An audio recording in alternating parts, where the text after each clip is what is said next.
Fyrir 20 árum síðan það var ákveðið að fara í sjónvarpsauglýsingu. Það var ákveðið að taka hana upp á Skriðuklaustri og á sumartíma. Við vorum svona að fanga hversdagsleikann.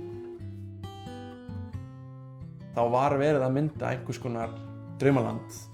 Það var verið að mynda lífsgæði og fólk að njóta lífsins saman. Fólk hafði ekkert endilega kannski séð til dæmis Skriðuklaustur.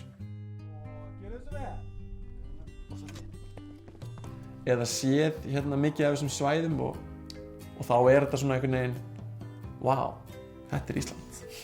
Ótrúlega flott, frekar. Og í þessari senu ert að leika stelpu sem langar rosalega mikið brauð.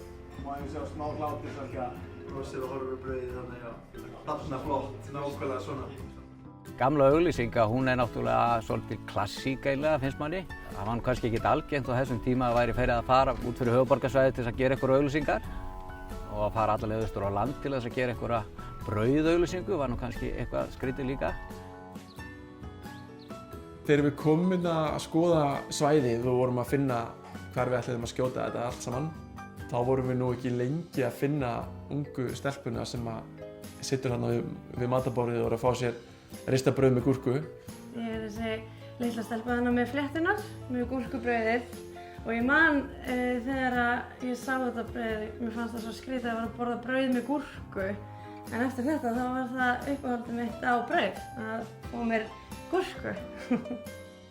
Nú er þessi unga stelpa komin með sín börn Og hún í hlutverki mínu, bara ótrúlega stór partur á mér einhvern veginn, þessi auglýsing, þykir mér vænt hana. það er svona endurspegla líka kannski heimilisbrauð að einhverju leyti sem er klassísk vara. Auglýsingin er mjög tímalaus og hún á alveg vel við í dag eins og hún gerði fyrir 20 árum síðan. Veðurfarið er yndislegt og náttúran er ofboðslega falleg og fólkið er meira og minna bara brosandi. Eitthvað frelsi sem að fylgir því að vera komin í útivist og útileg og Austurland. Er það ekki alveg akkurat það sem við þurfum samlokurnar í?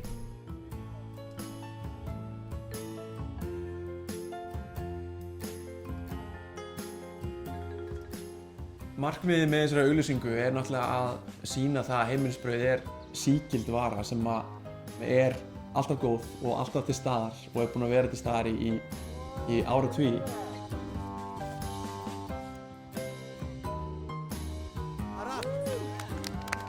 Takk fyrir kærlega.